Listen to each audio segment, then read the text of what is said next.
And it doesn't matter how much you love your family, like when you start looking back and seeing some of the stuff that went on, and when you actually do the work to start kind of coming back to self and dealing with that trauma, and you start healing, not just recognizing that it's there, but actually doing the work, it makes ADHD worse because your brain just starts to go. Welcome everyone to another beautiful podcast and another wonderful day with another wonderful lady with striking glasses. I'm a glass man for sure. And she's bright. She's got these red, you can't see, you probably can't see, but we just had a conversation just before, and I must admit I do like those glasses. I can always trust a person that wears glasses. Trust me, you can always do that. So enough of me talking gibberish.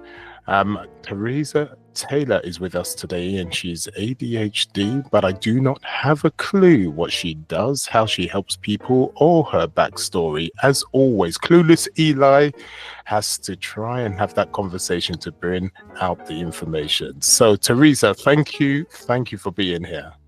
Thank you. Thanks for having me. It's a pleasure. It's a pleasure.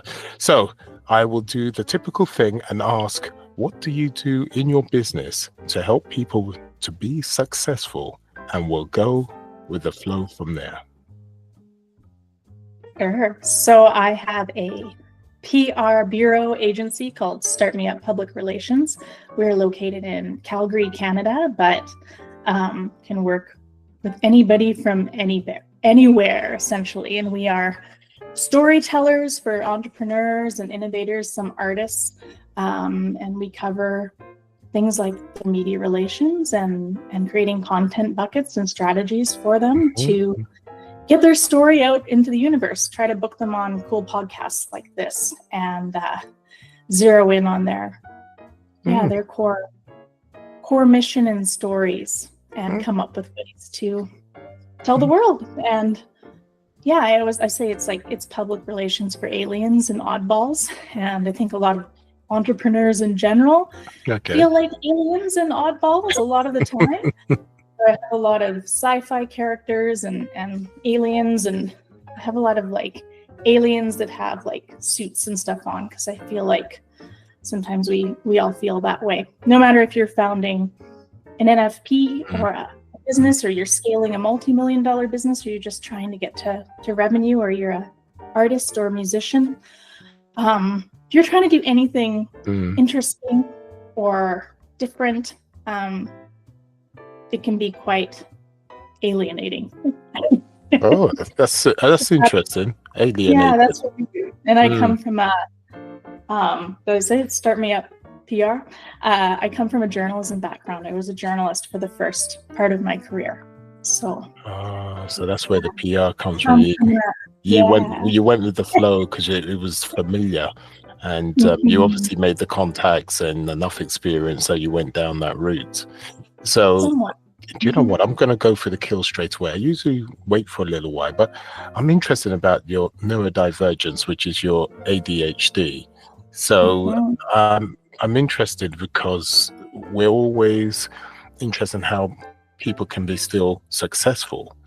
Even though the majority of people out there, when they first start out to try to be an entrepreneur, they think they can't do it because they have so-called things wrong with them. And for me, that's not the right thinking. I don't think we have anything wrong with us. We're just stronger in certain things and we're weaker on others, just like anyone on this earth. As simple as that from my point of view.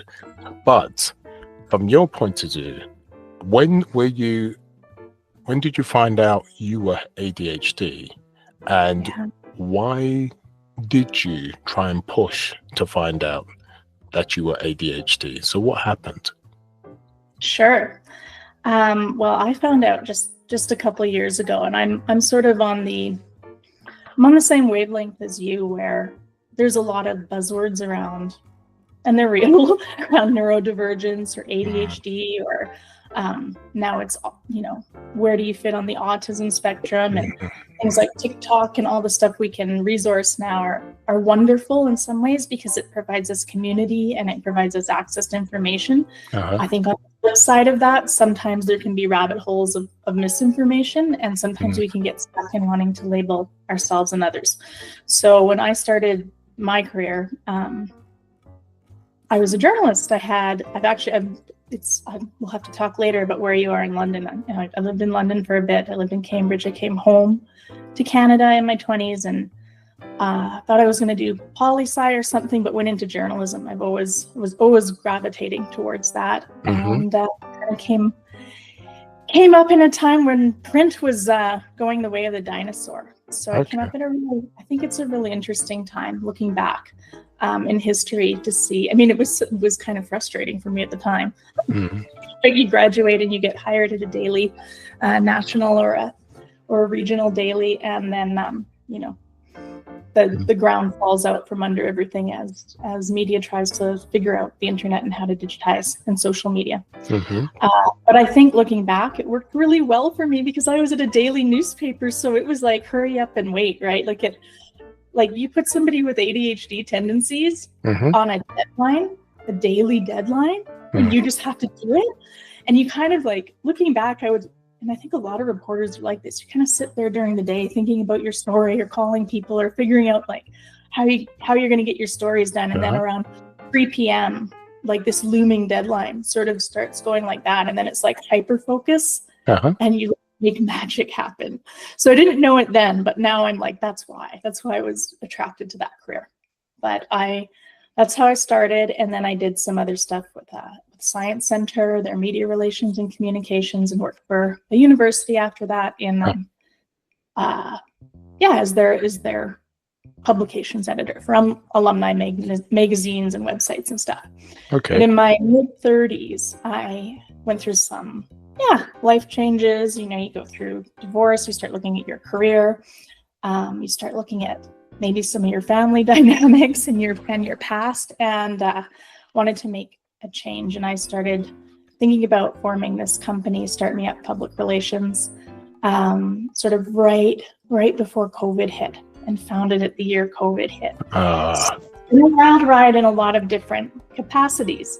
But one of my first clients was somebody I'd known for many, many years, and a wonderful NFP that was about supporting women in STEM, supporting women in technology. And I just noticed like I was a really high performer before. I was starting to drop the ball on things. And she kind of noticed too. And as soon as she noticed, it was like, holy shit, like I can screw stuff up for myself, but I'm not going to screw something up for somebody else. Yeah. And that's when I thought, I'm seeing things about myself. I think I want an assessment. And that's when I got the assessment for ADHD, which came back like, yes. But I also have a fair amount of CPTSD from stuff that has happened in childhood and just generational traumas and stressors. And I think it's a bit of a mishmash of all of it, and getting older and experiencing that brain fog, perhaps living through something like COVID. Perhaps it is, women, and perimenopause is a big topic right now as well. I don't think I'm in it. I've had my hormones. But why are you talking about menopause, premenopause? You're not that old, are you? Because I'm not. I'm supposedly not in it. She looks. Listeners, she looks younger than. Trust me. Don't try and play the sympathy thing because you're not that old. Thank you. But that's a big thing that's impacting women. Why more women are getting diagnosed as well. So I am ADHD, I think, and I know I have CPTSD. What is that, by the way? Because a lot of people don't know what that is. ADHD, most people do, but not. It's complex post-traumatic stress disorder. Okay. So it's the difference between PTSD. PTSD is usually about a significant event, a car crash, going to war, and having a particular incident happening. Complex post-traumatic is about usually a series of incidents or traumas that happened over a longer period of time that start to rewire the brain. But I'm sort of with you. I know that I'm ADHD. I know that some of it runs in my family. that some of the medication I'm on has really helped me, but I don't like the labels. And I think that there's a lot of gray area in between why I'm experiencing some of this stuff and how it's impacting me and my business and my life. And yeah, I know that we live in a world where we have to label stuff so that we know what it is, but it's a tough one, because when I think of coping mechanisms or dealing with things, or I think like people want to call it a disability or or something. I mean, my ADHD and CPTSD, whatever, neurodivergence, it has impacted me at work and in my life in negative ways. It has also impacted me in positive ways, but I've seen atypical or typical people have the same struggles, or I don't know. No, you're totally right. I mean, you were saying just before you wanted to have the ADHD test, you were quite hypersensitive, not just before, way before that, because you obviously got your job and you were very focused and you noticed that was happening. But then you started dropping the ball before you decided to take the test. So I want to ask this. Knowing that the hyper-focus is part of your ADHD, if that was starting to wane, what made you think I should have a test of ADHD? What was going on there? Yeah, I think when you start noticing certain things in yourself, you're like, okay, why am I doing this? Or why can I not organize my thoughts anymore? Or why am I dropping the ball in these areas? I'm like any human being, and I'm a former journalist, and you start to Google, you start to research, you start to think, well, why am I like this? Or is anybody else having this issue? And as I started to go down that rabbit hole, that's when I thought, maybe I should get an assessment. And, when I did finally get that assessment, I think it was 38 or 39, maybe I was 40, I'm 43 now. I started to think, like, I went through the assessment process and it came back positive. And then it took me about a month to go to my doctor. Like, I felt like I was going to walk into the doctor's office and she was going to be like, you do not have ADHD. You just are going through stuff and you need to get it together. Like, I thought she would deny me access. Like she would question, and she didn't at all. Of course, she's very good. And that's another story as well about once you are assessed, going down the road to whether you're going to take medication and other tools. I would highly suggest people don't just go to a medical doctor, but look at other resources as well. But then I got the prescription, the script for the first set of drugs. And it took me about another month to go get them filled. And I just there's something about it. I don't know if it was the label. I don't know if it was fear of being on a long-term drug or short-term drug. I don't know what it was, but it just took me a while. It took me about a month, and then I thought, I'm going to go fill this prescription.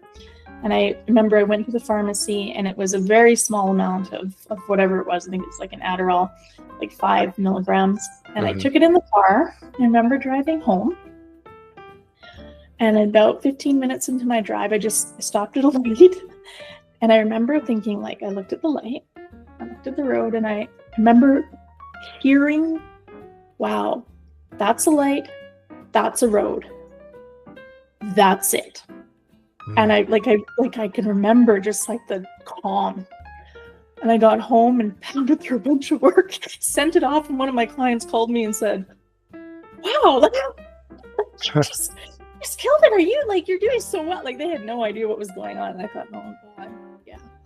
This is whatever it is, whether it's ADHD or something that presents like ADHD.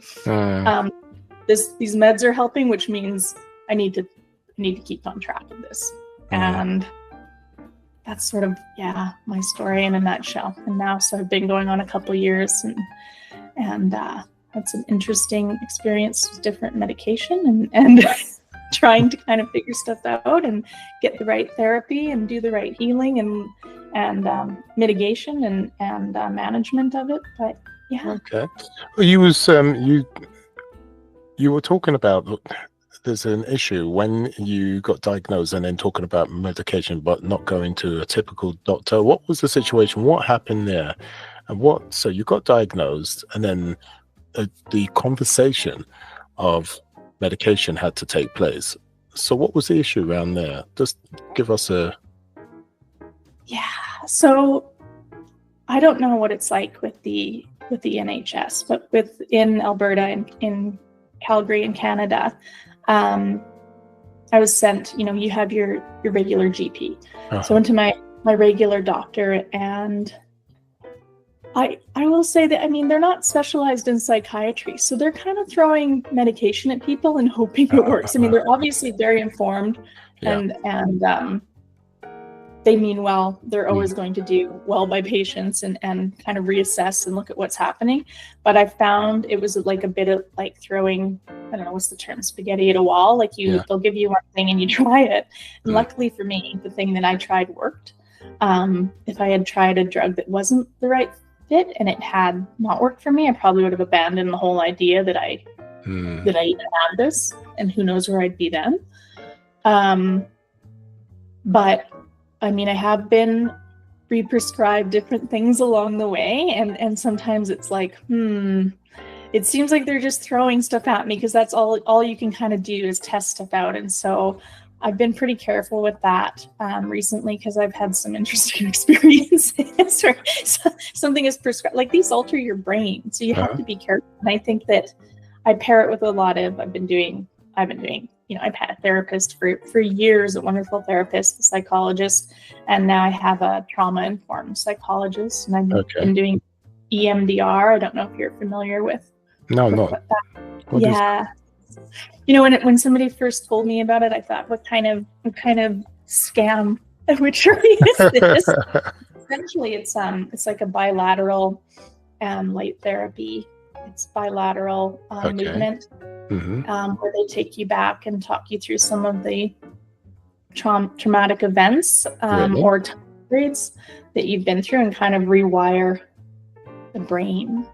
And it's just like, I don't know, I'm not a scientist, but it seems to work. It seems to work for CPTSD. It takes a while.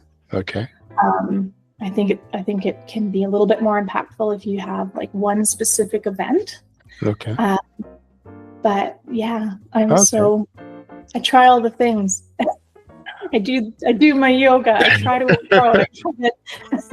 And do you do this these alternatives with your medication, or do you try to put your medication to the side and see if something natural works from that point of view? How do you run that situation? I do it all together. I hope that one day, when I get my business to where I want it to be, and I have a calmer life, and maybe I won't need medication. Maybe I'll manage it without medication. But for the moment, I am on stuff to help me focus it. And I don't know what it's like for you, and what your neurodivergency is. If I find it, to be honest, because it's very difficult for me to focus sometimes. Loads of things are going on, because it could be 10 things going on and my brain's going like crazy, and I have to do it now, that kind of thing. But how I manage it, I manage my neurodivergence with I'm a Buddhist, so I do a lot of chanting, do meditation, that type of thing. And because I've got that going in the background, it helps me center. So if I'm having a really tough day, no matter what that tough day is, and I get very frustrated or overwhelmed or whatever the case may be, then I'll just literally pray. And I'm a very musical person, and you would know, with a lot of neurodivergent, music really helps a lot if you need to focus or if you need to be a certain way. And I've always used music to control the way I want to feel. And at the same time, I'll make sure I meditate in the morning and I'll meditate at night.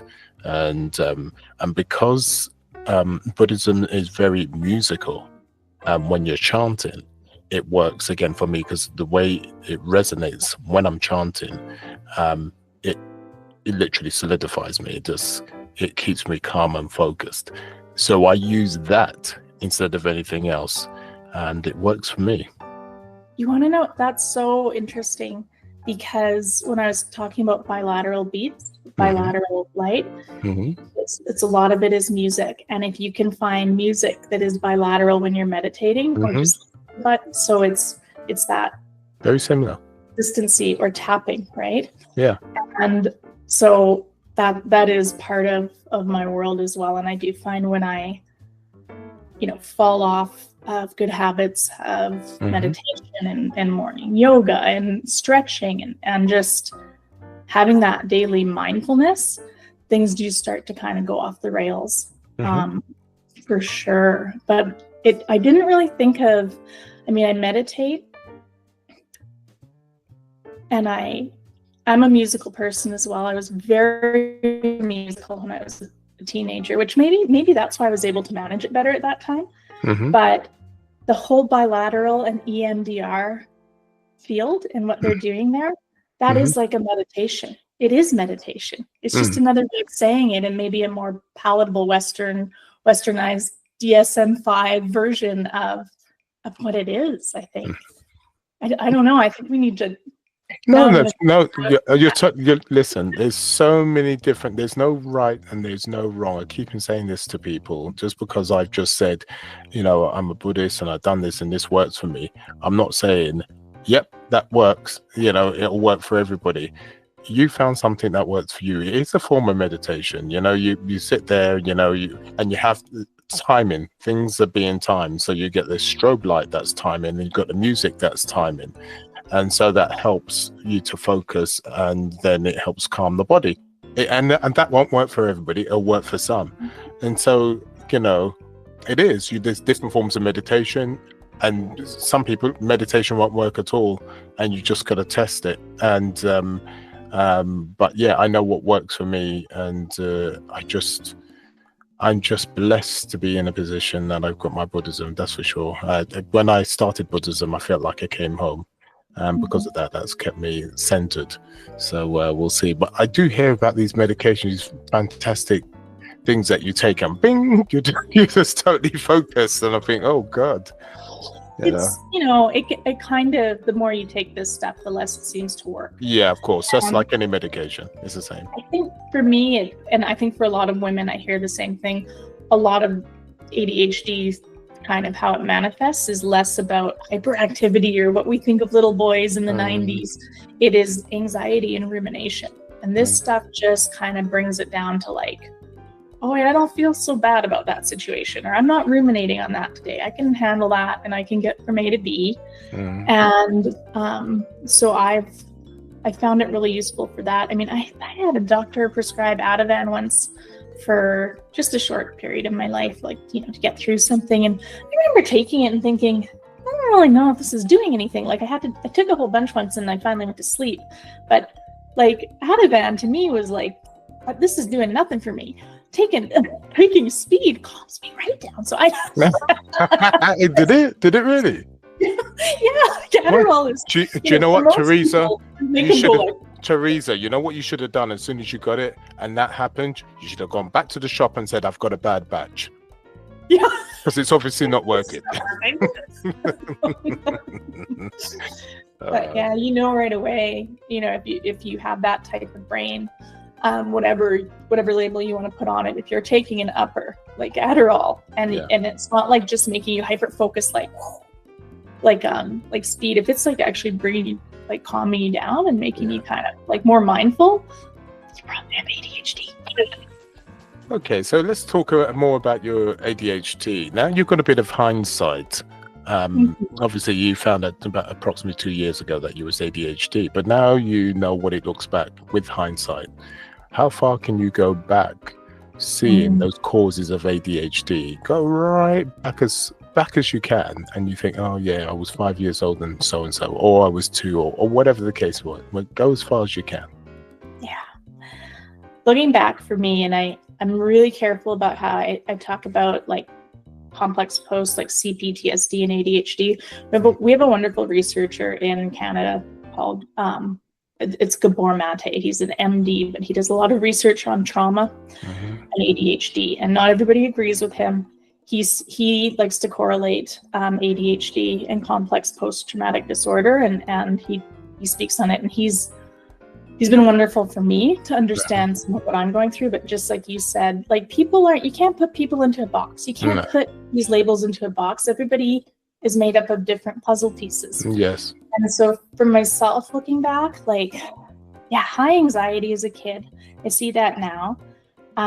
Hyper focus, like when I was into music, I mean, I was into music. Like, I played my guitars 24/7, and that was it. That was all I did for very many years of my life, to the point where I'm amazed that I didn't end up in the music industry and that I don't play anymore. There's another story behind that, of like leaving something for a while and trying to come back to it and not being perfect at it anymore. So not wanting to, but so the hyper focus was there.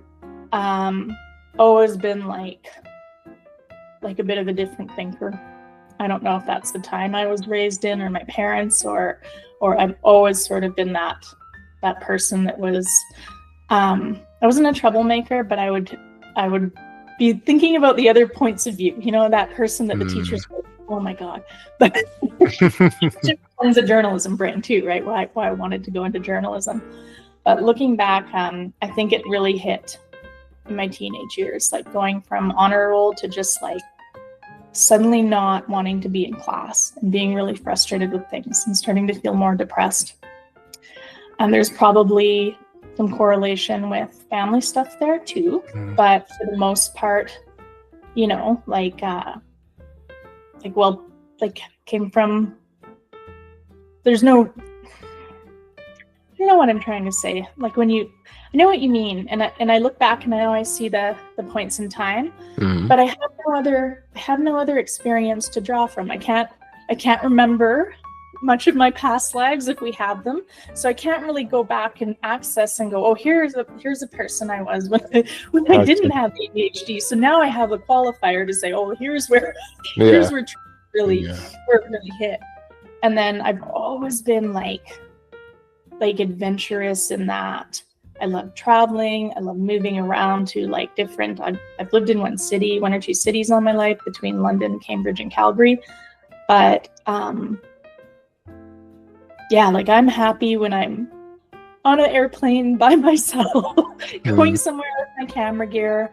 I noticed, I think in my 20s, I think it was when I started post-secondary, I was about 22. I'd taken a couple gap years. Okay. It was, you know, pulling pints in London and Cambridge, and came home and went to university, college. And I think I took an applied degree in journalism. So it's half academic and half in the field. Okay. So with camp or internships at newspapers or radio stations or TV stations. Yeah. And I really thrived in it. And I think it was that applied part, because they right away you were doing. So I think, like, thank God I fell into that stream and I didn't go a purely academic stream. And then I think your brain is just like, when you're younger, you can mask. When you're younger, you can pick up the slack for yourself. And as you get older, it becomes harder. And the more shit you go through, it becomes harder. And when you start realizing, okay, I've also had some trauma here. Like, I've had some weird things happen in my life, and there's been some shitty things that may have happened to my parents that impacted the way they interacted with me. And it doesn't matter how much you love your family. Like, when you start looking back and seeing some of the stuff that went on, and when you actually do the work to start kind of coming back to self and dealing with that trauma. And I hate talking like this because it's so like new agey or buzzwords, but it's the only way to say it. When you start dealing with trauma and you start feeling, not just recognizing that it's there, but actually doing the work, it makes ADHD worse, because your brain just starts to go, what the hell? Yeah. What the hell's going on? I don't know how to explain it other than that. It's like, it's like, I feel like you're short circuiting when you really start trying to work on yourself in a way that forces you to acknowledge some of the stuff in your past. So I suppose when you were younger, there was so much going on, because you're saying that you can't really pinpoint the ADHD because so much was going on. So you obviously had quite a bit of trauma when you was younger, going on, a lot of issues. while having the ADHD, because it all seems quite a mix. Would that be fair enough to say? I think so, yeah. So, and then obviously due to the trauma, it could have triggered off things inside you, which made your ADHD worse. And as you said, it's a bit confusing because there was so many other dynamics going on when you was growing up, and how can I say, such a messy relationships, or relationships that should have been that weren't, and be that at the home and be that at school, and you had issues with that. So that's what made life really, really difficult for you.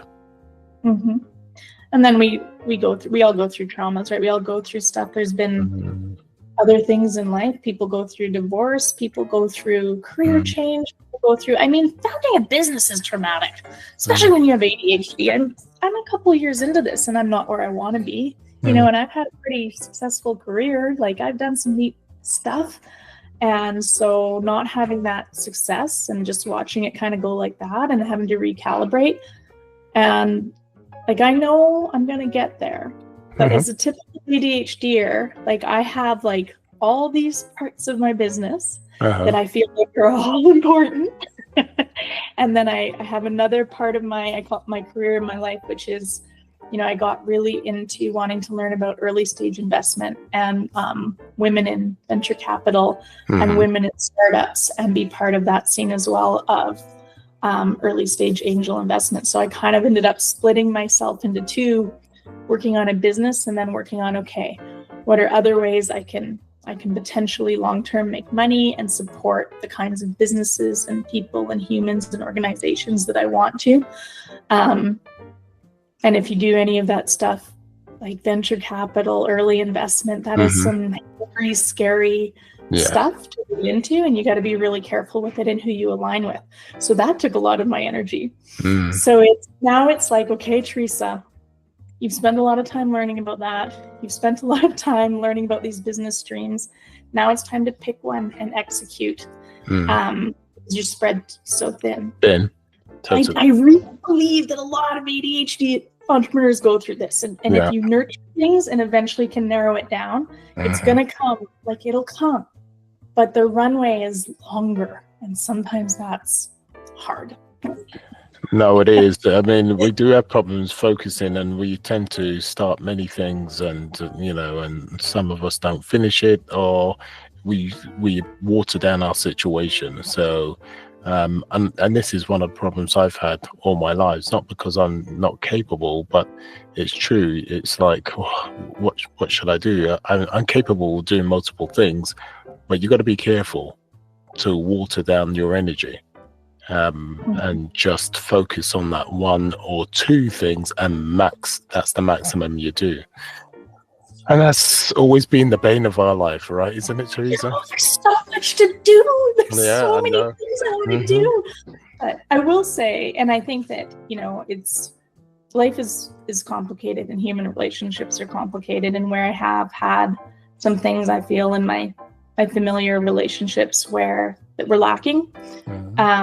One thing that has been a benefit, and I am incredibly grateful for, is I had people help set me up. Like, I had help paying for university. I had help with my first car. I had help with my house. I had, you know, there were some things in my life, and there's no other way to say it other than privilege. I've worked very hard too. I continue to work very hard, but if I was really, really struggling or bootstrapping myself and didn't have some economic support that I fell back on, I'm not sure I would still be in business.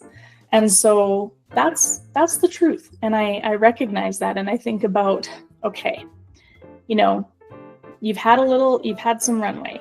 I've taken huge risks with investment and with my life in order to do this, but I've been given some runway. I've planned accordingly, and I'm grateful for that. And now it's time to execute and zero in on stuff.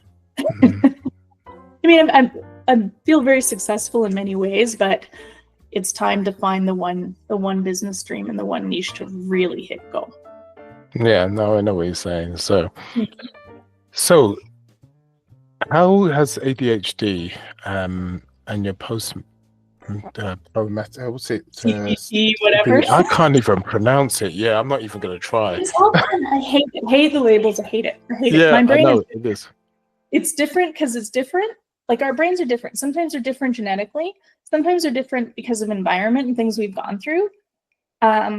Everybody's human. I also think, quite frankly, that like all this stuff about neurodivergency, and I think our world is changing. I think post-COVID, not to get too wackadoo, but our world, the universe, whatever we're in, whether it's a simulation or it's real, it doesn't matter because it's our experience is real.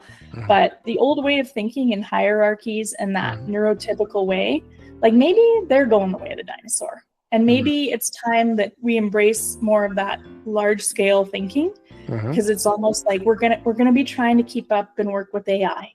Yeah. And so we can't all be linear and one foot in front of the other. Like we're gonna have to start thinking about things that are way off in the distance and working back. And that is where I get really frustrated with neurotypicals in our world, is how slow they are sometimes. I think they're slow.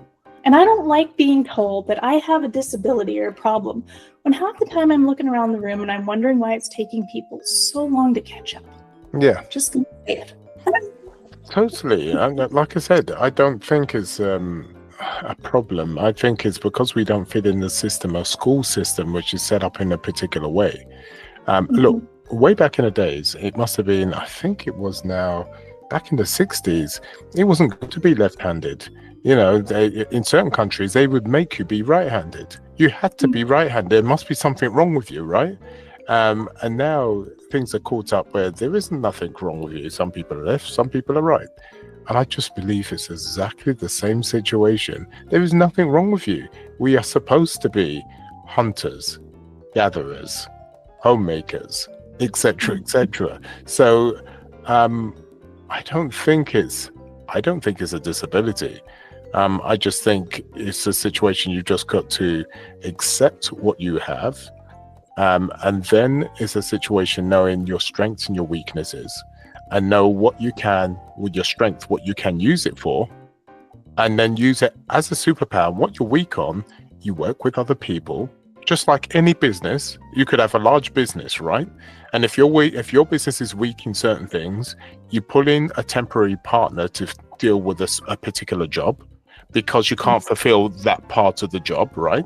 So because they're stronger on doing something else, you partner temporarily for a particular business, but it's the same thing, you know? Yeah.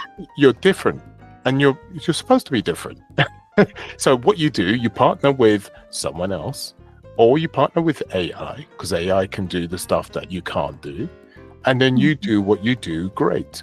And that's how I see it. Yeah, I like that. Thank you. Yeah. We're not broken. We're just different.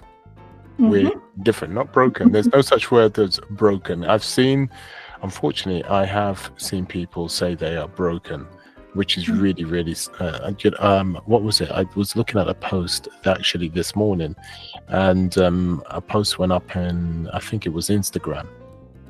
And they said, one person made a post saying that, they wish they never had ADHD. And then people were replying, and one reply, which was quite unnerving, said, "I'm fed up of being broken." And I had to reply to the person. I said, "But you're not broken. You're actually quite gifted. You just haven't accepted the gift, and haven't accepted where you are weak on, and then what to do about that."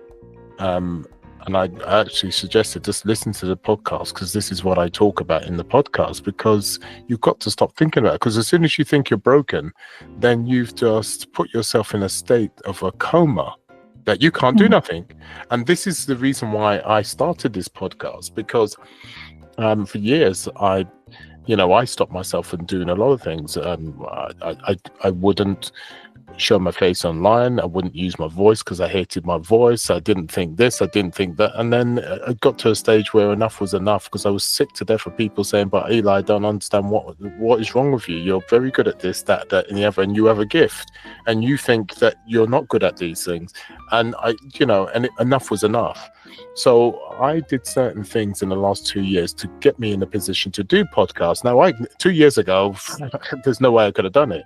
And then I thought to myself, my God, I spent all those years fearful because I thought I can't, I'm not worthy, I'm not this, not that, because I was dyslexic and whatever else. And I thought, well, in my way, I was thinking I was broken. So I wanted to bring people like yourself and others so they can understand they're not broken. It's just, look at these entrepreneurs, they're doing it, they're getting on with it, and they're all neurodivergent. It is okay to be different, not broken, to be different. And most really successful, creative, innovative game changers were ADHD or are ADHD. Or dyslexic. Yeah. And I think a lot of people that have the CPTSD, like it's that chicken and egg thing. There are so many people with ADHD that have been so effing gaslit into thinking, oh, there's something wrong with you, or your emotions, or you did this, or you thought about it this way, or you question people. Problem. And I feel bad in some ways. I look back and women get asked this a lot who are diagnosed later. Oh, don't you wish that you'd been diagnosed sooner and our structures in the DSM-5 had actually been able to assess for women? And in some regard, yeah, sure. Like, I think if I had been assessed earlier, what could I have done? But in other regards, I'm like, I would have been labeled and I would have had a label on myself. And so I think a lot of the people that are dealing with that have been maybe diagnosed, not everybody, but diagnosed early childhood. And then that I don't like, the one thing I just despise about it, and I'm doing a panel this week and any kind of talk around the challenges with ADHD, this as soon as you are labeled as a child in the workplace, whatever, it has become, they did that because of ADHD, or they're wrong because of this, or it becomes this way for people to undermine you, delegitimize you. And not, people aren't always bad. Sometimes it's an inherent bias. Sometimes it's just the way we think. It's the way we've been taught to think. But like, just because I have an emotional reaction or somebody has an emotional reaction, it's not because they're having an over-the-top reaction all the time. Maybe sometimes it's because of ADHD, but a lot of the time, the emotional reaction was justified. It was justified.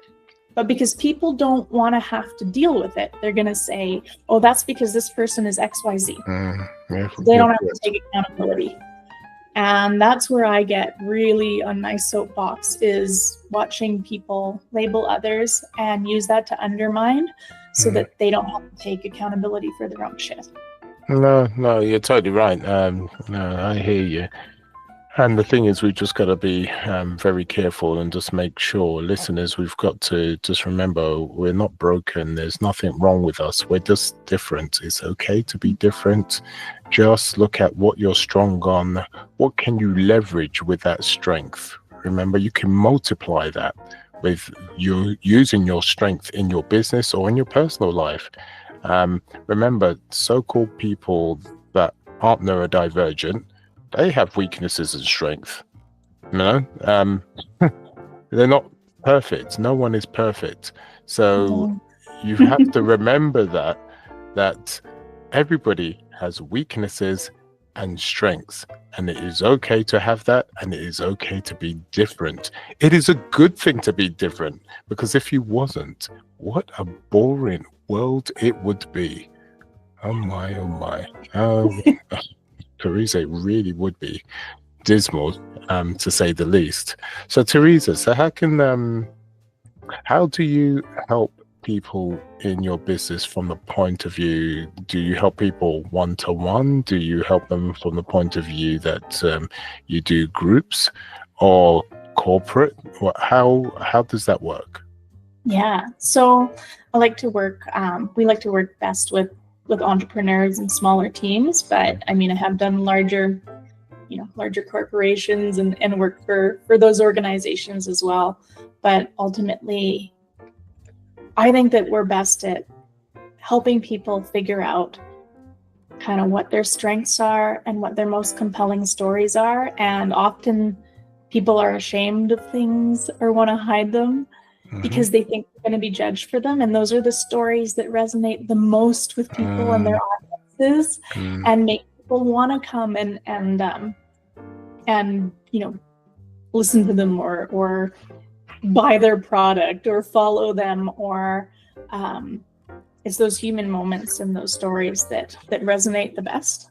I think you're right. So I think that is ultimately what we do, is we help people recognize the hidden strengths and stories behind their why, and then be able to articulate them and tell them and be proud of them.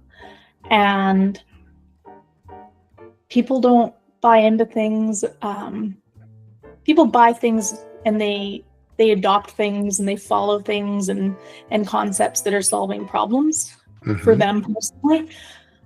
But people are also really craving that authenticity and integrity and human touch, especially now. I agree. People buy into ideas and concepts that they believe in, not just products. And just briefly, I just want to say, especially with the advent of AI, there's a lot of things that people are using and copying and doing the same thing. It all sounds the same. The pictures look the same. Videos are being created are very similar. And I think what's going to happen, especially in the next couple of years, people are going to crave authenticity, because a lot of people are going to look very samey. So how are you going to be any different? So I think as time goes on, these tools should be used as tools, but they're supposed to show who you are as a person. But that's me surmising. Because I was working with Unbootstrapped, a lot of founders that were just like me, starting their business, didn't have huge budgets. And of course, it's really hard to make impact for somebody or a team like that when they're on that kind of a budget. So okay, what am I going to do for those folks? Of course, we'll do our thought leadership over social media, give tips and tricks, but we've started developing online templates and digital packages that we can sell. And I've been going through and I can't keep up to AI. I wanted an AI agency since I started this thing, and then it blew up and I was like, okay, and now it's beyond me. So in terms of helping people, okay, here are your prompts, just for something simple. The first one we're going to do is for media relations. If you think you have a story and you want to get it out to media and you want to get on podcasts and you don't know how to pitch that, okay, do you go to an agency and pay $10 a month for a retainer? No, you can't afford, that's not where your business is at. How do you set up the building blocks to do this for yourself? And grab a consultant if you need, where needed. How do you distribute this information? Oh, I'm just going to go on ChatGPT and say, write a press release about my new product. That doesn't always work. Never mind knowing where to distribute it or how to make that human connection with folks like yourself, right? Where you could actually be interviewed and featured in something. So it's not just okay, here are the prompts that you could use to write your communications plan and your media relations plan. Here's the actual information you're going to need to feed into ChatGPT or whatever you're using so that it can help you write these documents, because AI is only as good as the information we put in it. And AI is only as good and as the human story and the integrity that you're popping in there to get the result you want back. So there's a lot of, I think you're right. I think people are creating a lot of content, creating a lot of campaigns and over some of these platforms. And I think everybody's really excited about it and we're learning it. There's going to be so much just spam and just crap out there. It is. We're eventually going to hit a wall and we're going to have to recalibrate. And I guess that's what folks like myself this is where to get better, right? You're totally right. And this is where the podcasts come into it. The people are going to crave things like, things like this because it's the human touch. And little things like this are going to help be more authentic in a way. But unfortunately, Teresa, we have to put a line in the sand there. It was beautiful speaking with you. So thank you for letting us into your world. Thank you for having me. Oh, it's a pleasure. What and how can they do to contact you if they need to contact you about the business? Sure. Well, they can go to the website, which is startmeuppr.com. They can email me. They can look at our social. I'm Teresa Taylor, Tayler at startmeuppr.com. They can look at my socials. They can grab our onboarding form. It's right there on the website, and enter our intergalactic stratosphere that way as well. Well, what I'll do, listeners, as always, I'll have all the information down below. You'll be able to copy and paste, click away, and have that wonderful conversation with Teresa. As you can see, she's on her journey to being successful. She knows exactly what needs to be done going forward, and she may be the lady for you. So, Teresa, thank you for being with us. I really do appreciate it. Thank you. Have a good evening. Thank you. And in the meantime, listeners, sayonara.